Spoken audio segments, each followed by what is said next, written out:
What's good, y'all? Kid Jerome here. Today I'm reviewing the 7th and final album by Texas boy band Brockhampton titled The Family. It's not the last Brockhampton album. There was another one released literally the day after this one, and it's not a full Brockhampton album because it's just Kevin Abstract, the group's leader, on vocals. Executive produced by Bareface, one of the producers and vocalists of the group. So it's not exactly like the other Brockhampton albums in the sense that we have every member going back and forth on verses, on hooks. It's a more personal, more raw approach. This album serves as a platform for Kevin Abstract to really go over everything that made Brockhampton so unique as a band, so unique as a hip-hop group, really taking stock of everything that made it work, everything that didn't, all the drama, the lows, the highs, the beginnings, the ends. This group has been around for 12 years, and they've done it all. They've been across the seas. They headlined Coachella. They had a top Billboard hits. This is really just this huge turning point in Kevin and everyone else's life, and for us to be able to walk hand in hand with him in this way in order to appreciate everything that was Brockhampton in the way that Kevin appreciated it, it's a very unique opportunity. There aren't many albums that make you feel like you were there for the entire thing, that make you feel like you were part of the project. This album is very short in length. Despite being 17 tracks long, it barely eclipses 35 minutes. Kevin sheds a little bit of light onto why this might be the case. In Big Pussy, he says the label needed 35 minutes of music. Furthermore, on Gold Teeth, he says only made this to get out the deal partly. So it feels as though there's a contractual obligation here. There's a baseline album length.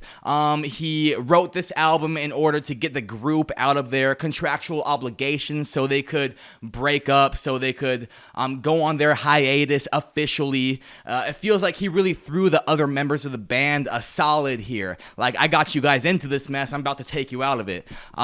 There is a very, very clear reason, very solid explanation for how short-lived these songs are. That being said, none of them really feel like they're too short. All these songs get straight to the point. They're very potent. They don't really overstay their welcome. Over half of the songs on the album are less than 2 minutes. Only one of them breaks 3. That's a 4-minute something song at the very end of an album, serving as an outro. I mean, outro tracks tend to be longer, right? Reza leads with the hook and goes straight into the verse, a very short-lived bridge before going out on another iteration of the hook. There's only 4 parts to this song, and each one is very short, but wow, what a powerful song this is. On Big Pussy, we have this intro, we have an outro, a bridge, and 2 verses. All of these parts are crammed into 2 minutes and 20 seconds.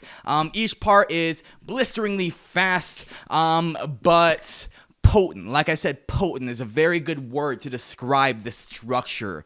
It wastes no time, but at the same time, it's not too short-lived. There's a wide variety of instrumentals on this album, pulling from all sorts of different genres, but the ones that impact me the most, that really stand out the most, are the ones that use this high-pitched soul sample, this really early Kanye sound, this early 2000s hip-hop sound, where you have these chipmunk soul vocalists in the background and these really heavy, gritty drums really booming under it, laying this extremely strong foundation for the vocalist. It's this heavily emotional approach to making hip-hop beats that gives Kevin the space he needs to really cope with his loss, to go over this extremely heavy moment in his life, to reflect accurately.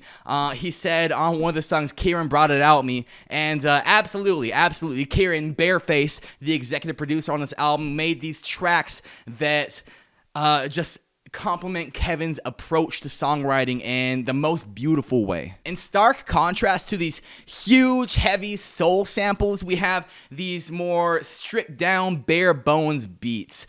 They sound almost rudimentary, like something you would make in high school on GarageBand. And that's not to say they sound bad. That's not to say they sound even amateur or underproduced, but they sound raw. There's this very straightforward approach to these tracks. One good example of it is Back from the Road. It's this very, very simple drum pattern in the beginning that doesn't really give the listener anything to hold on to, so you have no choice but to hone in on Kevin's lyrics. Basement, the beat almost has no melody. It's very intense, very gritty, very hype. Kevin uses this opportunity not to go over his relationship with the band, but to go over his relationship with parasocial fans, saying things like, you can only get your number if people leak it. Very, very complainy, right? And it's valid. It's valid. I couldn't imagine what it's like being Kevin Abstract dealing with Brockhampton fans. I mean, that must be a nightmare, right? But thematically, as far as the album is concerned, he kind of lost me here. He's talking about his relationship with his band, with his relationship with the band breaking up. He is dealing with themes of loss, dealing with themes of success even. But this song feels like very strange pit stop. 37th Street, like Basement, has this very stripped down, simple beat. There's only 3 parts to it: the bass, the soul sample, and the drums. This is another example of Kevin using these stripped down, simple sounding beats as his diary, using the space the beats give him to say whatever's on his mind. What's on his mind today is his perspective at the time of writing the album. He's coping with loss and trying to find a way forward in the dust. It's this very, very on point song, in contrast to Basement, and it serves as a narrative cornerstone of the album. It's very, very important to understand Kevin's perspective going forward. I have to take a second to talk about the transitions on this album. They are absolutely gorgeous, flawless. A lot of the times when you have these transitions that bleed into the intro of the next song on albums, they can feel a little bit forced or a little bit out of place even. Not the case. Not the case at all in The Family. The outros are very subtle, but almost always bleed into the intro of the next song. They're not even noticeable on the first listen. If you listen to the songs in a vacuum, they're just good music. Nothing sounds out of place. Nothing sounds forced. Boy band's guitar outro blends perfectly into Any Way You Want Me. Big Pussy's rewind outro is punctuated by All That's tape deck outro. Both of them serving as standalone outros and intros in their own right, but making absolutely perfect sense together. The car engine heard in the outro of Take It Back subtly bleeds into RZA. I mean, we have all these moments where we have these amazing sounds that don't seem like they go together, but when you listen to the album as a whole, the thought that went into it becomes apparent. The love that went into really producing and mixing this album is more than clear. Kevin's vocals are incredible on this album. There's so many flows, so many sounds, so many approaches to singing, to rapping. It's hard to go over them all, but I'll go over some influences I heard. On Big Pussy, we have this really DMX-esque growly delivery about halfway through the song. We hear some floaty, breathy, Anderson .Paak-esque flows on Southside. We have a really straightforward flow on The Family. It feels more like a conversation with a friend than a rap song. He is a master at changing his style to fit the track. You get the impression there's nothing Kevin can't do. His singing isn't as showboaty, but it's very confident, it's very homely. His straightforward, matter-of-fact delivery on 37th Street feels like he's just trying to communicate a point to you, like he's trying to get his thesis statement across.